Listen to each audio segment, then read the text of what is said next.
Okay အားလုံးပဲမင်္ဂလာပါအခုကကျွန်တော်ဒီ Xiaomi ရဲ့ HyperOS တွေမှာ DIG ပေါ့နော် DIG ဖြစ်တဲ့ Diagnostic Mode ကိုဖွင့်ဖို့အတွက်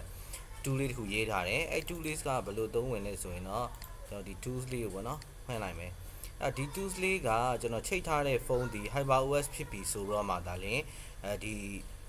ကောင်လေးဖွင့်ပေးမယ်ပေါ့နော်တကယ်လို့အဲ့လိုမဟုတ်ဘဲနဲ့ MIUI 40လို့ပါတော့အနှိမ့်နေဖြစ်တယ်ဆိုရင်တော့ဒီကောင်လေးဒီ disable ဖြစ်နေမယ်ပြီးသွားရင်ဒီဖွင့်လိုက်တဲ့ချိန်မှာဒီကွန်ပျူတာမှာ ADB တွေပါမရှိဘူးဆိုရင် ADB ကိုလည်းသူက auto install လုပ်ပေးသွားမှာဖြစ်ပါတယ်အဲ့တော့ admin နဲ့တော့ဗောနော် run as administrator နဲ့တော့ run ပေးပါအဲ့တော့ဒါလေးပွင့်လာပြီဆိုရင် refresh check လုပ်လိုက်မယ်ဒါဆိုကျွန်တော်ဒီကောင်းရဲ့ဒီ model မျိုးစာတည်ပြီဗောနော် HyperOS ဖြစ်နေပြီ okay ကျွန်တော်အဲ့မှာ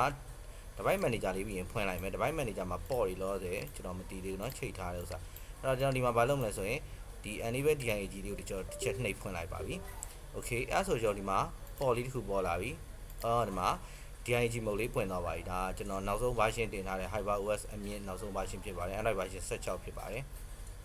okay ဒါတော့ဖွင့်တဲ့ဟာဖြစ်ပါတယ်ပြီးတော့ကျွန်တော်ဒါလို့တကယ်လို့ဒီကောင်ပြန်ပိတ်ချင်တယ်ဆိုရင်တော့ကျွန်တော် disable လေးတစ်ချက်ပြန်နှိပ်လိုက်လို့ရပါတယ်ဒါဆိုရင်တော့ DIG mode ဒီပြန်ပြီးတော့ပိတ်သွားမှာဖြစ်ပါတယ်အဲ့တော့ refresh တစ်ချက်ပြန်လုပ်ကြည့်လိုက်ရင်ဒီ mode ကိုပြန်ပြီးဖွင့်တာပိတ်တာပေါ့နော်အဲ့တော့ဒီဟာနဲ့လုပ်လို့ရတယ်ဆိုတာသိစေချင်တာဖြစ်ပါတယ် okay အဲ့ဆိုရင်ဒီ tool လေးဒီဒါ service လုပ်တဲ့အချိန်မှာ QCN တွေပါဒီ backup restore လုပ်တာတို့ဘာလို့အတွက်အဆင်ပြေသွားမှာဖြစ်ပါတယ်အဲ့တော့ဒီ tool လေးကိုသုံးပြအောင်သုံးကြည့်ဖို့တိုက်တွန်းပါတယ်အားလုံးကျေးဇူးတင်ပါတယ်